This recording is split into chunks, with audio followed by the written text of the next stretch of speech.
हैट्टी everyone, good evening to all of you. स्वागत है आप सबका फिर से हमारी इस वीडियो लेक्चर सीरीज में। लास्ट वीडियो में हमने न्यूट्रिशन टॉपिक स्टार्ट किया था, बट वीडियो ज़्यादा लंबी ना हो इसके लिए हमने इसको 2 पार्ट्स में ब्रेक किया था। उस वीडियो में हमने एक पार्ट पूरा करा था, दैट वाज ऑटोट्रॉफिक न्यूट्रिशन। इस वीडियो में हमारा हेटेरोट्रॉफिक रहता था, वो हम इस वीडियो में कंप्लीट कर देंगे। एंड इसके साथ ही जो न्यूट्रिशन का सारा टॉपिक है वो आपका कंप्लीट हो जाएगा।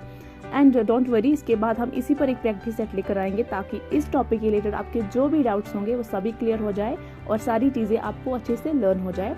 But before that, if you are new in our channel, then don't forget to subscribe and also hit the bell icon to get all the notifications as we upload the video. So let's proceed with our topic. Nutrition in plants में हमारा heterotrophic painting था, हम उसको continue करेंगे। अब heterotrophic nutrition को समझना सबसे पहले ज़रूरी है, बाद में आपको 1 बाय 1 इसके सारे स्टेप्स में समझा दूंगी। एक ऐसा न्यूट्रिशन का मोड जहाँ पर ऑर्गेनिजम्स अपना खाना खुद तैयार नहीं करते, वो दूसरों पे डिपेंड करते हैं, ठीक है। और उनकी खाने के जो भी तरीके हैं, जिस तरह का वो खाना खाते हैं, उसी बेसिस पर जितने भी ऑर्गेनिजम्स हैं उनको 4 ग्रुप्स में या फिर 4 कैटेगरीज में डिवाइड किया गया है। वो कैटेगरीज के बेसिस पर उनकी फूड हैबिट्स पर ही उनको कैटेगराइज किया गया है कि जैसा वो जिस टाइप का खाना खाते हैं। सबसे पहले तो हर्बीवर्स होते हैं। फ्रॉम द हर्बीवर टर्म आप याद रख सकते हैं हर्ब्स, यानी कि जो भी ग्रीन प्लांट्स होते हैं वो खाते हैं। Data known is the herbivores, यानी कि जो भी सिर्फ प्लांट्स खाते हैं उन्हीं को हम हर्बीवर्स बोलते हैं। सेकेंड ग्रुप जो हमारा आता है विच इज़ कार्निवर्स। कार्निवर्स में हम बोल सकते हैं कि फ्लैश ईटिंग, यानी कि जो मीट ईटिंग एनिमल्स है, जो मीट खाते हैं, वो आते हैं हमारे कार्निवर्स में। इसमें हम एग्जाम्पल के तौर पर देखें तो लाइन जो है वो वेजिटेबल्स नहीं खाता, या यूँ बोल सकते हैं कि वो प्लांट्स नहीं खाता। That totally depends on the animals पे डिपेंड करता है, वो उनका फ्लैश खाता है, तो डैट इज़ कार्निवर। जो थर्ड ग्रुप है डैट इज़ ओमनिवर्स। ओमनिवर्स वो होते हैं जो दोनों खाते हैं, यानी कि जो प्लांट्स भी खा लेते हैं एंड एनिमल्स को भी खा लेते हैं। अब इसमें सबसे बेस्ट जो बड़ी एग्जांपल है डैट इज़ ह्यूमंस हमारे बारे में, क्योंकि ह्यूमंस क्या करते हैं, वो प्लांट्स भी खाते हैं in the form of vegetables, fruits वगैरह, एंड एनिमल्स जैसे मीट वगैरह वो सब भी खा लेते हैं। तो ह्यूमंस आर द ओमनिवर्स। और जो फोर्थ ग्रुप है इसका डैट इज स्कैवेंजर्स। तो ये सारी जो कैटेगराइजेशन की गई है ये on the basis of food habits की, किस तरह का वो खाना खाता है। जो हमारा फोर्थ वन है स्कैवेंजर्स। स्कैवेंजर्स वो एनिमल्स होते हैं जो क्या करते हैं, जो दूसरे एनिमल्स होते हैं, डेड एनिमल्स, उनका फ्लैश खाते हैं, उनको हम स्कैवेंजर्स बोलते हैं। यहाँ पे एग्जाम्पल में हम वल्चर ले सकते हैं या फिर ईगल बोले, तो वो क्या करती है, जो भी डेड एनिमल्स होते हैं उनका मीट खाते हैं, तो उनको हम बोलते हैं कि these are the scavenger categorised groups. Nutrition के प्रोसेस में हमारे जो डाइजेशन होती है उसमें काफ़ी स्टेप्स होती है। एनिमल्स की बात करें तो डिफरेंट स्टेजेस पर, तो इसमें सबसे ज़्यादा इंपॉर्टेंट होता है डाइजेस्टिव सिस्टम का रोल होता है। डाइजेस्टिव सिस्टम को मैं एक अदर वीडियो आएगा, एक फर्दर वीडियो आएगा जो सेपरेटली रहेगा totally on the digestive system, जिसमें मैं पूरा डाइजेस्टिव सिस्टम को इलैबोरेट करूंगी, अच्छे से समझा दूंगी। यहाँ पर जो कुछ स्टेप्स है अभी हम उनको समझ लेते हैं।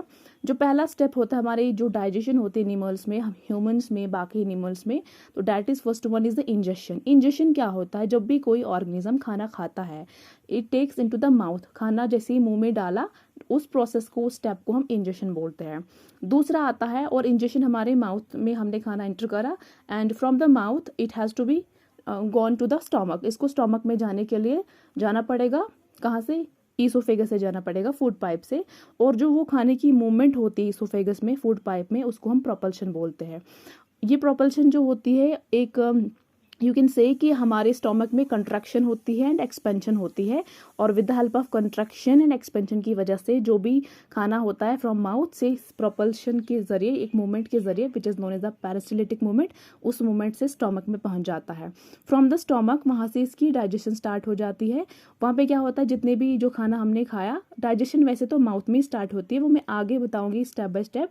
अभी डाइजेशन में क्या होता है कि जो भी लार्जर मॉलिक्यूल्स होते हैं वो छोटे छोटे मॉलिक्यूल्स में ब्रेक डाउन हो जाते हैं, ताकि वो क्या करे, बॉडी सेल्स तक वो बड़े मॉलिक्यूल्स नहीं पहुंच सकते, क्योंकि हमारा जो भी खाना फाइनल जोन में ब्लड में ही मिक्स होता है, ठीक है। तो वो लार्ज मॉलिक्यूल्स हमारे बॉडी सेल्स तक नहीं पहुंच सकते, इसलिए वो स्मॉलर मॉलिक्यूल्स में ब्रेक डाउन होते हैं ताकि वो बॉडी सेल्स तक पहुंच सके।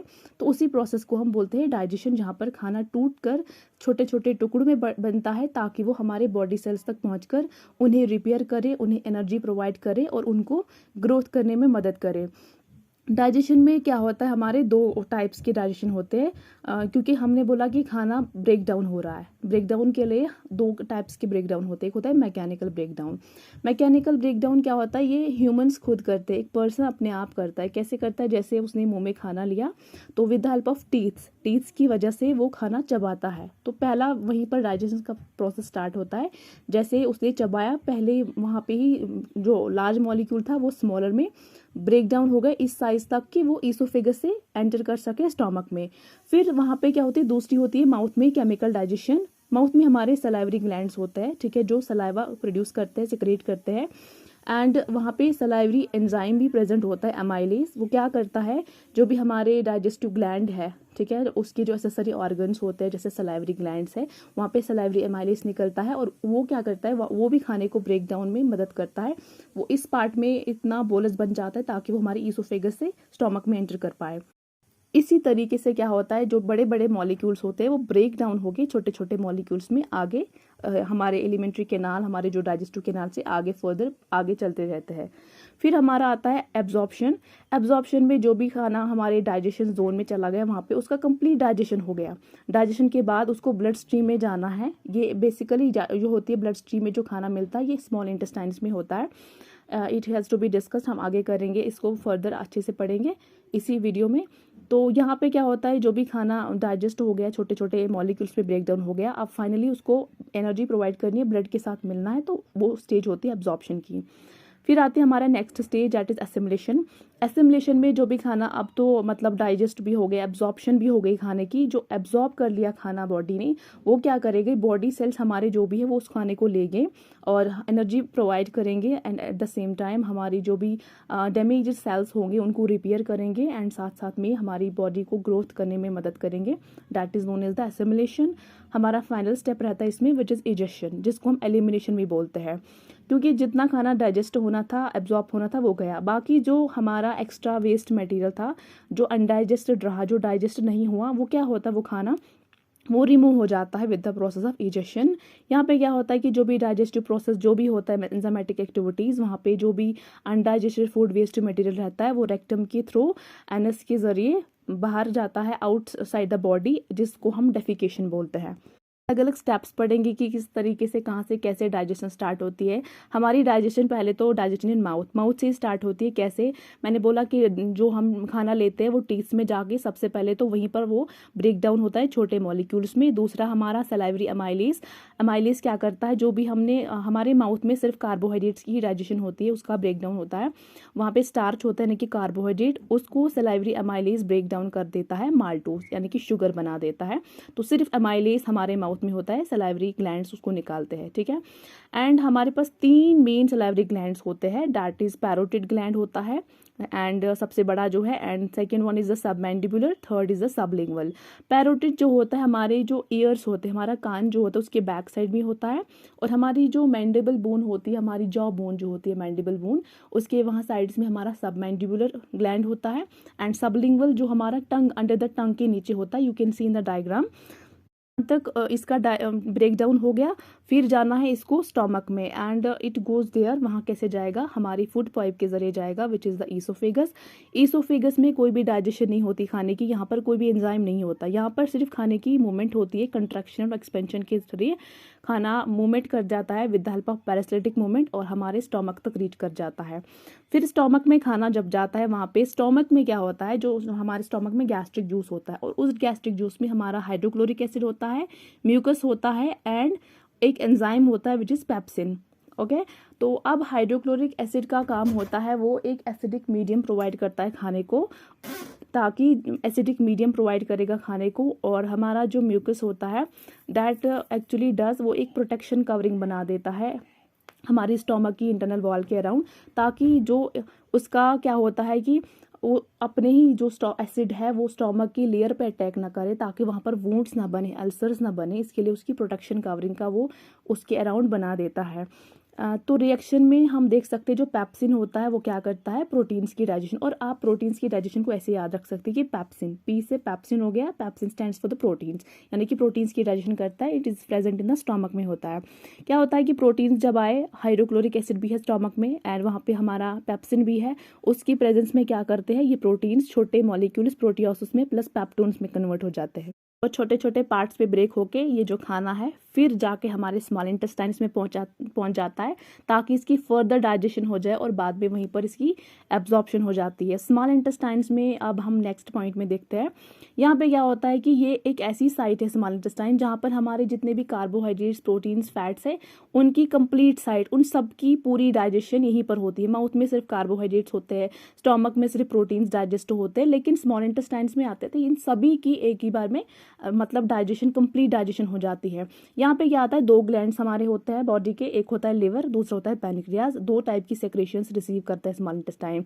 लिवर क्या करता है, एक तो वो बाइल निकालता है, सिक्रेट करता है, बट बाइल जो है वो लिवर बेशक बनाता है but it is store in the gall bladder में स्टोर हो जाता है ये। और बाइल के दो काम होते हैं, एक तो ये होता है कि जो भी हमारे स्टमक से खाना आया वो एसिडिक था, क्योंकि हाइड्रोक्लोरिक एसिड ने उसको एसिडिक बनाया था। अब उसे फर्दर डाइजेशन के लिए उसे अल्कलाइन बेसिक मीडियम में कन्वर्ट करता है ताकि उसकी फर्दर डाइजेशन हो।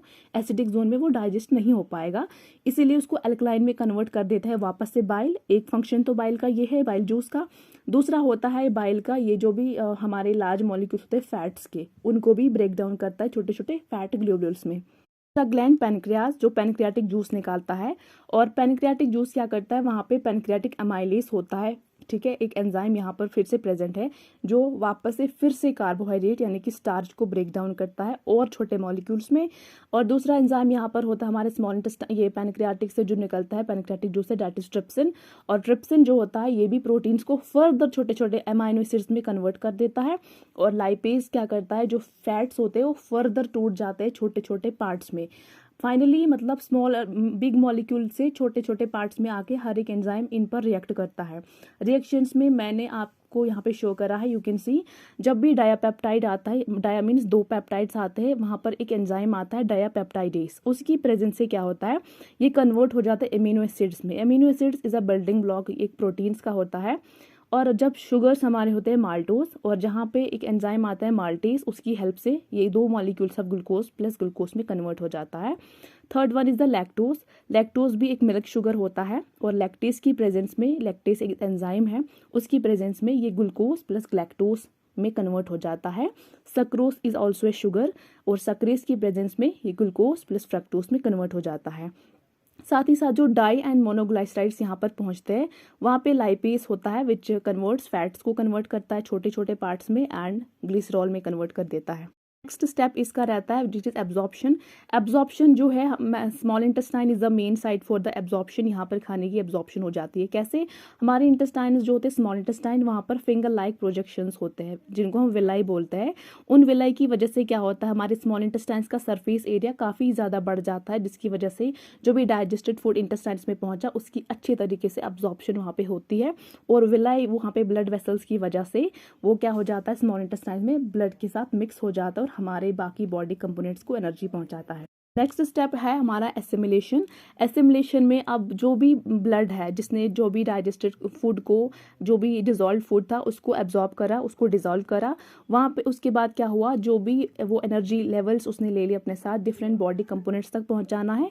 एंड बॉडी कंपोनेंट्स तक पहुँचा के हमारी बॉडी में जहाँ पर भी मतलब एक तो एनर्जी को बिल्डअप करेगा, दूसरा जो डैमेज टिश्यू है उनको रिपेयर करेगा, और साथ साथ में नए टिश्यूज़ को भी बिल्ड करेगा।